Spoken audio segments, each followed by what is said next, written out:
अस्सलाम वालेकुम प्यारे बच्चों। आज मैं 9th क्लास को तन्हा अंसारी की दूसरी गज़ल यहाँ पर समझाऊंगी। पहली गज़ल मैंने आपको समझाई थी, तो आज मैं आपको दूसरी गज़ल समझाऊंगी। तो यहाँ पर पहली गज़ल में शायर का कहना है, तेरी फ़ुरक़त में मुझ पर हर घड़ी जो गुज़रती है, समझता खुद हूँ लेकिन तुमको समझाना नहीं आता। इसमें भी मैंने आपको इससे पहले बताया था आपको कि तन्हा अंसारी ने दोनों गज़लों में मतलब यानी कि हम काफ़िया या रदीफ़ नहीं दिया है, तो इसमें भी वही है कि वो उसने इसमें रदीफ़ या काफ़िया नहीं दिया है। तो इसमें शायर का कहना है, शायर कहता है अपने महबूब से मुखातिब होकर, फ़िरक़त का मतलब है जुदाई। शायर कहता है अपने महबूब को, ऐ मेरे महबूब तेरी जुदाई की वजह से हर वक्त उस पर जो गुज़रती है, शायर पर जो कुछ भी गुज़रती है वो खुद वो समझता है, लेकिन तुम्हें यानी महबूब को समझाने की सलाहियत उसमें नहीं है। यानी हर वक्त उस पर जो गुज़रती है जुदाई की वजह से, महबूब की जुदाई की वजह से वो खुद वो बर्दाश्त करता है, लेकिन महबूब को समझाने की सलाहियत उसमें नहीं है। दूसरे मिसरे में कहता है शायर, मैं गुल हूँ मुस्कुरा रहता हूँ तूफ़ानों के आलम में। गुल का मतलब है फूल। यहाँ पर अगर गन से होता वो होता शोर, गन से जो गुल आता है वो है शोर। यहाँ पे गाफ जो है गुल वो हुआ फूल। गिल का मतलब है, अगर आप कभी देखो कि गिल गिल हुआ मिट्टी, यहाँ पर गुल जो है गाफ से गुल जो है ये है फूल।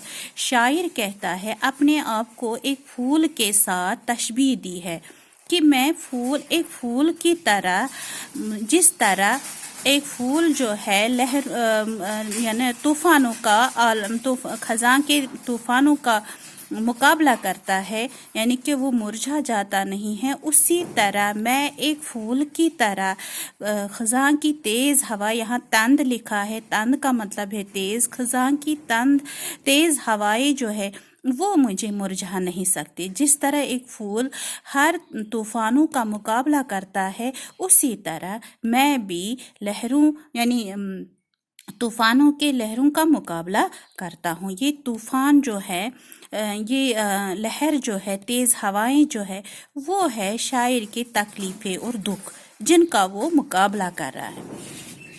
फिर कहता है तीसरे मिसरे में शायर कि शिकस्ता नाव अपनी और मौजों का तलातुम है। तलातुम का मतलब है हलचल, मौज कहते हैं लहर को।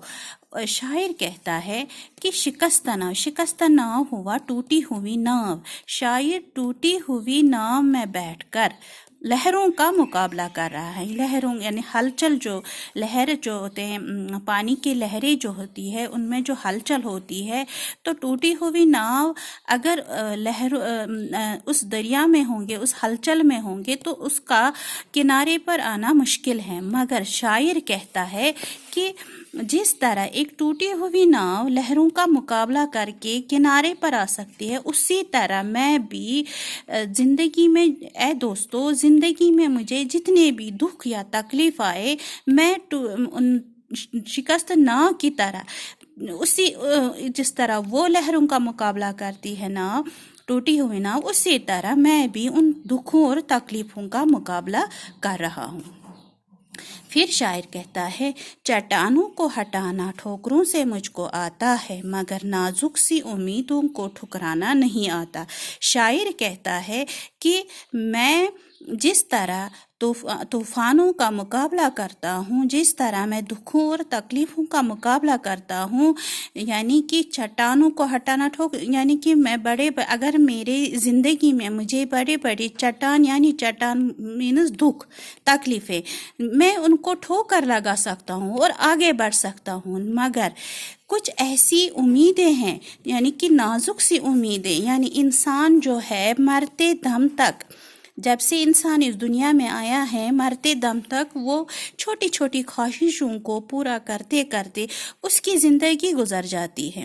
اسی طرح شاعر کہتا ہے ان امیدوں کو، ان نازک سی امیدیں جو ہے، خواہشیں جو ہے، تمنائیں جو ہے، ان سے میں مقابلہ نہیں کر پاتا ہوں، بلکہ ان کے سامنے میں ہار جاتا ہوں۔ مگر جو دکھ اور تکلیفیں ہیں ان کا مقابلہ کر سکتا ہوں، مگر یہ چھوٹی چھوٹی امیدیں جو ہے، خواہشیں جو ہے، ان کا مقابلہ میں نہیں کر پاتا ہوں۔ اس وقت شاعر بے بس ہو جاتا ہے، کیونکہ یہ شاعر ہی کی بات نہیں ہے، ہر انسان کی بات ہے۔ آج ایک تمنا پوری ہو گئی، کل دوسری تمنا شروع ہوتی ہے۔